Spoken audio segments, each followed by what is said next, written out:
एक ball 4 run. मैदान पर मौजूद थे रिंकू सिंह और शिवम दुबे। आग उगलने को तैयार थे सैम करन। फिर आखिरी गेंद तक चले जबरदस्त घमासान में कुछ ऐसा हुआ चमत्कार जिसे देखकर पूरे क्रिकेट जगत के रोंगटे खड़े हो गए। तो आखिर इंडिया और इंग्लैंड के बीच खेले गए तीसरे यानी अंतिम टी20 मुकाबले में किस खिलाड़ी ने बनाए हैं कितने रन, किसने ठोका है सबसे तेज शतक और कितने रनों को मिला था टीम इंडिया को लक्ष्य। इस लक्ष्य का पीछा करते हुए कौन सी टीम अंत में मार पाई है बाजी, क्या टीम इंडिया को मिली जीत, क्यों यह रोंगटे खड़े कर देने वाला मुकाबला इतिहास के पन्नों में हो गया दर्ज। इस रोमांचक मुकाबले की पूरी हाईलाइट हम आपको दिखाएंगे, लेकिन उससे पहले आपको क्या लगता है रिंकू सिंह और रोहित शर्मा में कौन है सबसे खतरनाक बल्लेबाज, नीचे कमेंट करके जरूर बताइए। दोस्तों, टेस्ट के बाद टीम इंडिया ने इंग्लैंड को लगातार 2 टी20 मुकाबले में करारी धूल चटाकर टी20 सीरीज को भी अपने नाम कर लिया। लेकिन अंतिम टी20 मुकाबला बेंगलुरु के एम चिन्नास्वामी स्टेडियम में खेला गया। इस मुकाबले में कप्तान रोहित शर्मा ने टॉस जीतकर पहले अंग्रेजों को बल्लेबाजी करने के लिए आमंत्रित किया और यह फैसला कहीं न कहीं टीम इंडिया के लिए घातक साबित हुआ, क्योंकि किसी ने नहीं सोचा था कि इंग्लैंड टीम कुछ ऐसा कर जाएगी। पारी की शुरुआत करने मैदान पर आए कप्तान जॉस बटलर ने शुरू से ही भारतीय गेंदबाजों को पीटना शुरू कर दिया। जॉस बटलर ने केवल 35 गेंद का सामना करते हुए तूफानी अर्धशतक ठोककर टीम इंडिया के पसीने छुड़ा दिए। लेकिन रोहित की बात यह थी कि कप्तान रोहित शर्मा के सबसे भरोसेमंद गेंदबाज जसप्रीत बुमराह का जादू एक बार फिर देखने को मिल गया। अपने खतरनाक रफ्तार, इन और आउट स्विंग से इंग्लैंड के टॉप ऑर्डर को तहस नहस कर दिया। अर्शदीप सिंह के साथ मिलकर जसप्रीत बुमराह ने एक के बाद एक लगातार 4 विकेट झटक कर इंग्लैंड टीम की कमर तोड़ दी और एक समय तो ऐसा लग रहा था कि इंग्लैंड की पूरी टीम 100 रनों तक भी नहीं पहुंच पाएगी। लेकिन इंग्लैंड टीम के लिए संकट मोचन बने उनकी टीम के सबसे बड़े टी20 खिलाड़ी लियाम लिविंगस्टोन। इस खतरनाक बल्लेबाज ने भारतीय गेंदबाजों की धज्जियां उड़ाकर रख दी।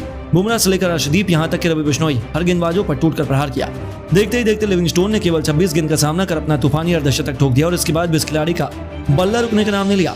अपनी टीम के स्कोर को इस खिलाड़ी ने 48 गेंद पर 85 रनों की बेहतरीन पारी, 8 खौफनाक गगनचुंबी छक्कों की मदद से 20 ओवर में 215 रनों तक पहुंचा दिया। जी हां दोस्तों, मुकाबले में बहुत आगे लग रही टीम इंडिया अचानक से पीछे छुड़ गई थी।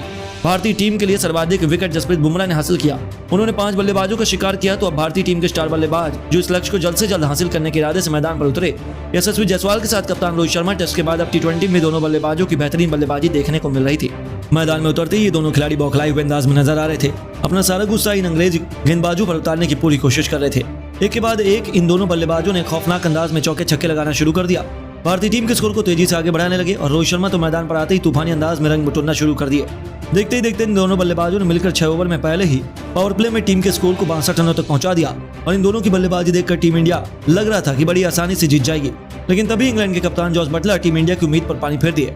अपने सबसे भरोसेमंद गेंदबाज मोइन अली को गेंद थमाई। उन्होंने अपने पहले ही ओवर में कप्तान रोहित शर्मा, फिर अंतिम गेंद पर शुभमन गिल को बिना खाता खोले पवेलियन का रास्ता दिखा दिया। फिर रोहित शर्मा 27 रन बनाकर पवेलियन लौट गए और टीम इंडिया का 2 विकेट बहुत जल्दी गिर गया। भारतीय टीम 10 ओवर में 105 रन 2 विकेट नुकसान पर बना चुकी थी। मैदान पर यशस्वी जायसवाल और रिंकू सिंह बल्लेबाजी कर रहे थे। यशस्वी जायसवाल का बल्ला रुकने का नाम नहीं ले रहा था और लगातार इंग्लैंड के गेंदबाजों की धज्जियां उड़ा रहे थे। देखते ही देखते जायसवाल ने अपना तूफानी अर्धशतक केवल 35 गेंद में ठोक दिया। इसके बावजूद इनका बल्ला रुकने का नाम नहीं ले रहा था।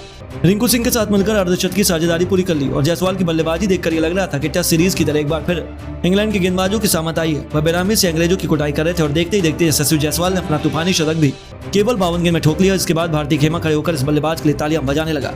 लेकिन शतक लगाने के बाद यशस्वी जायसवाल मोइन अली के शिकार हो गए और रिंकू सिंह का साथ छोड़कर पवेलियन लौट गए। जायसवाल ने अपने इस पारी में 9 गगनचुंबी छक्के, 6 चौकों की मदद से 110 रन बनाए। लेकिन रिंकू सिंह मैदान पर टिके हुए थे और उनका साथ देने शिवम दुबे आ गए। टीम इंडिया को अभी भी आखिरी 3 ओवरों में जीतने के लिए 50 रनों की जरूरत थी। इंग्लैंड जीत की तरफ बढ़ रही थी और 18वां ओवर लेकर आए इंग्लैंड के सर्वश्रेष्ठ तेज गेंदबाज क्रिस वोक्स। और फिर क्या था, शिवम दुबे ने इस ओवर में अपनी क्लास दिखाई और वोक्स के इस ओवर में 2 चौके 2 तूफानी छक्के लगाते हुए शिवम दुबे ने कुल 23 रन बना डाले, जिसकी बदौलत भारतीय टीम ने तेजी से लक्ष्य की तरफ अग्रसर हो गई और अब भारत की आखिरी 2 ओवर में जीत के लिए 27 रनों की दरकार थी।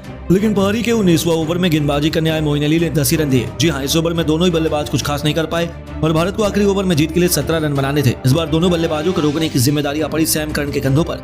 लेकिन उन्होंने भी सोचा नहीं था कि कुछ ऐसा हो जाएगा और उनकी पहली गेंद पर शिवम दुबे ने शानदार चौका लगाया। अब आखिरी 5 गेंद में जीत के लिए 13 रन बनाने थे, लेकिन करण की दूसरी गेंद पर शिवम दुबे ने एक और चौका लगा दिया और अब आखिरी 4 गेंद में 9 रन रह गए। तो तीसरी गेंद पर करण ने वापसी की और केवल 1 रन दिया। अब रिंकू सिंह स्ट्राइक पर आ गए और 3 गेंदों में बनाने थे 8 रन। सैम करन की चौथी गेंद पर रिंकू ने एक्स्ट्रा कवर के ऊपर से शानदार छक्का लगाया और टीम इंडिया की जीत का ऐलान कर दिया। इसी के साथ रिंकू ने अपना अर्धशतक केवल 26 गेंदों में पूरा कर लिया और अब पूरी तरीके से मैच भारत की मुट्ठी में था। लेकिन करण ने वापसी की और एक ऐसी खतरनाक बाउंसर डाली जिस पर रिंकू कुछ खास नहीं कर पाए। दोस्तों, अब एक 4 गेंद पर 4 रन बनाने थे। स्ट्राइक पर थे रिंकू। प्रशंसकों को उम्मीद थी कि वह भारत को जीत दिला देंगे। आपको बता दें, सैम करन ने इस पर परफेक्ट यॉर्कर डाली। लगा था कि इंग्लैंड जीत गया, लेकिन फिर रिंकू के बल्ले से बिजली कौन थी। कोहली के अंदाज में उन्होंने शानदार कवर ड्राइव लगाकर टीम इंडिया को न केवल जीत दिलाई बल्कि इंग्लैंड के घमंड को भी चकनाचूर कर दिया और इतिहास लिख दिया। जहां इंग्लिश टीम और उनके फैंस तो स्टेडियम में आंसू बहाने लगे। लेकिन दोस्तों, आपको क्या लगता है तीसरे टी20 मुकाबले में कौन सा भारतीय बल्लेबाज शतक लगा पाएगा, रोहित, रिंकू, यशस्वी या फिर कोई और? अपनी राय में नीचे कमेंट करके जरूर बताइए और ऐसी शानदार खबरों के लिए वीडियो को लाइक, चैनल को सब्सक्राइब करना ना भूलें। धन्यवाद।